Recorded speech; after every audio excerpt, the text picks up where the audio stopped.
हाय हाय किरमानी हाय हाय किरमानी हाय हाय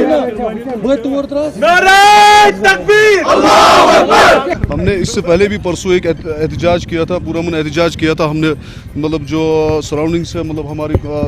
department की, तो उनकी नोट्स में भी काफ़ी दफ़ा लाया हमने कि ये जो करप्ट ऑफिसर है इनको बाहर कीजिए। और I think it's a 4th time हम सड़कों पे आने पे मजबूर है क्योंकि उनके खिलाफ अभी तक कोई एक्शन इनिशिएट नहीं हुई,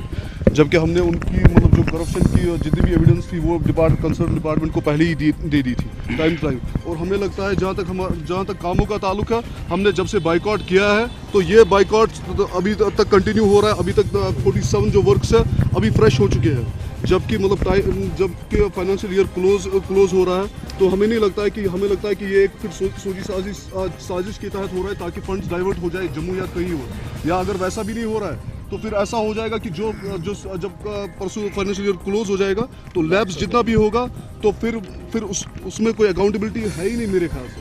क्योंकि कोई एक्शन इनिशिएट नहीं हो रही है। अगर वर्क्स भी सफर हो रहे हैं, बाइकआउट भी हो रहा है, तो काम कैसे हो जाएंगे। अफसोस का मुकाम ये है कि 4-4 महीनों से हमारी अलॉटमेंट्स जो है अभी पेंडिंग है। उसके अगेंस्ट जब हमने बाइकआउट किया तो जो हमारे मतलब नेक्स्ट हायर अथॉरिटीज़ है वो जाग जाए कि ताकि अब जब हमने बाइकआउट किया तो जब हमारे 47 वर्क्स फ्रेश होते गए तो एडमिनिस्ट्रेशन को उनके अगेंस्ट कोई तो एक्शन इनिशिएट होनी चाहिए कि अगर ये फ्रेश हो रहे, मामला क्या है, बाइकआउट हो रहा है क्यों हो रहा है, काम क्यों नहीं हो रहा है।